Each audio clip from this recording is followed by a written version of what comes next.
நேயர்களுக்கு என் அன்பான வணக்கங்கள். நான் உங்கள் அட்சய லக்ன பத்ததி ஜோதிடர் மோனிகா ராஜ்கமல், சேலம் மாவட்டத்தில் இருந்து. இன்னைக்கு இந்த வீடியோ பதிவில் நம்ம பார்க்க இருக்கிற நட்சத்திரமானது சுவாதி நட்சத்திரம். சுவாதி நட்சத்திரம் உங்களுடைய ஏஎல்பி லக்னத்தில் சென்றாலோ அல்லது சந்திரன் நின்ற இடம் சுவாதி நட்சத்திரமாக இருந்தாலோ, அடுத்து பார்த்தீங்கன்னா 10ஆம் அதிபதி என்று சொல்லக்கூடிய தொழில் ஸ்தானாதிபதி இந்த சுவாதி நட்சத்திரம் நின்றாலோ கண்டிப்பாக நான் சொல்லக்கூடிய தொழில்கள் அனைத்துமே பொருத்தமானவை என்று சொல்லலாம். அதே சமயம் அவங்கவுங்க ஜாதகத்தில் தொழில் ஸ்தானாதிபதி நல்ல இடத்துல அமர்ந்திருக்காரா அப்படிங்கிற ஒரு விஷயத்தையும் கண்டிப்பாக பார்க்க வேண்டும். இந்த சுவாதி நட்சத்திரத்திற்குரிய தொழில்கள் எது எதுன்னு பார்க்கலாம். முதல் பார்த்தீங்கன்னா வாகனம் விற்பனை செய்கிறவங்க, வழக்கறிஞர்கள் ஆகட்டும், ஆசிரியர்கள் பணியுமே இதில் அடங்குது. அடுத்து ஹோட்டல் சம்பந்தப்பட்ட தொழில்கள், பல்பு விற்பனை செய்கிறவங்க, இந்த வண்ண விளக்குகள் விற்பனை செய்கிறவங்களும் இதில் இருக்கு. அடுத்து விளக்குகள், அதாவது இந்த அகல் விளக்கெல்லாம் கோவில்களில் விற்பனை செய்கிறாங்க. அது தொழிலுமே இந்த சுவாதி நட்சத்திரத்தில் அடங்குதுன்னு சொல்லலாம். திருமண தகவல் மையம் அப்படிங்கிறது இந்த சுவாதி நட்சத்திரத்தில் வரும். இந்த சுவாதி நட்சத்திரம்ங்கிறது பார்த்தீங்கன்னா ராகு பகவானுடைய நட்சத்திரம் தான்.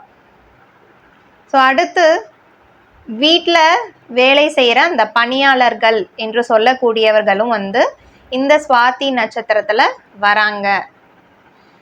அடுத்து பார்த்தீங்கன்னா விமானத்துறையில் வேலை செய்கிறவங்களும் இதில் அடங்குது. பங்குச்சந்தை வர்த்தகம் என்று சொல்லக்கூடியதும் இந்த சுவாதி நட்சத்திரத்தில் தான் வருதுன்னு சொல்லலாம். அடுத்து இந்த சுவாதி நட்சத்திரத்திற்குரிய பரிகார ஸ்தலம் அப்படின்னு கேட்டிங்கன்னா சென்னையில் அமைஞ்சிருக்கு. சென்னையில் அமைஞ்சிருக்கு இந்த கோவில் வயநாநல்லூர் என்ற ஊரில் அமைஞ்சிருக்குன்னு சொல்லலாம்.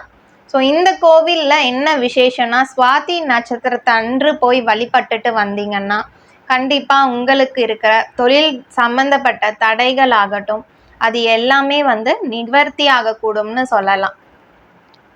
இந்த கோவிலில் ஒரு விசேஷமானது ஒன்று இருக்குது. மார்கழி மாதத்தில் ஒரு 10 நாள் விழாவாக கொண்டாடுவாங்க. அதே சமயம் அந்த திருவாதிரை அன்று பார்த்திங்கன்னா நடராஜருக்கும் சிவகாமி அம்மாவுக்கும் திருமணம் திருமண வைபவம் அப்படிங்கிறது நடக்கும் அந்த கோவில் சன்னதியில். அந்த வைபவத்தை பார்க்குறவங்களுக்கு ஒரு நல்லபடியாக ஒரு மன வாழ்க்கை அப்படிங்கிறது ஏற்படும் அப்படிங்கிறது இந்த கோயிலோட ஐதீகம்னு சொல்லலாம். ரொம்பவே பழமையான கோவில். கண்டிப்பாக இந்த தாத்ரீஸ்வரர் கோவிலுக்கு கண்டிப்பாக உங்களுடைய தொழில் ஸ்தானத்தில் சுவாதி நட்சத்திரமாக செல்லும் பொழுது நீங்கள் போய் தரிசனம் செஞ்சுட்டு வந்தீங்கன்னா உங்களுக்கு பலன் சிறப்பாக அமைச்சு கொடுப்பார். அடுத்து இந்த சுவாதி நட்சத்திரத்திற்குரிய பரிகாரம், அதாவது தினமும் வழிபடக்கூடிய தெய்வம் பார்த்தீங்கன்னா அம்மன், துர்க்கை அம்மனை சனிக்கிழமை தோறும் நீங்கள் தாராளமாக வழிபாடு செய்யலாம். சனிக்கிழமை தோறும் இந்த நெய் தீபம் அப்படிங்கிற 2 அகல் விளக்கில் நெய் தீபம் ஏற்றிட்டு வாங்க. சனிக்கிழமை தோறும் இதை செய்கிறப்போ உங்களுக்கு இருக்கக்கூடிய தொழில் சம்பந்தப்பட்ட பிரச்சனைகள் ஆகட்டும் தடைகள் ஆகட்டும் அனைத்துமே நிவர்த்தி அடைஞ்சிரும். அடுத்து நீங்கள் தானமாக செய்யக்கூடிய பொருள் அப்படின்னு எடுத்தோன்னா உளுந்து. உளுந்து இல்லாதவங்களுக்கு நீங்கள் தாராளமாக தானமாக கொடுக்கலாம். இல்லைன்னா நீங்கள் சனிக்கிழமையிலே துர்க்கையம்மன் கோயிலுக்கு போகிறீங்கன்னா ஒரு பிரசாதமாக வீட்டிலையே உங்கள் கையால் சமைச்சு அங்கே இருக்கக்கூடிய பக்தர்களுக்கு நீங்கள் தாராளமாக பிரசாதமாக கொடுக்கலாம்.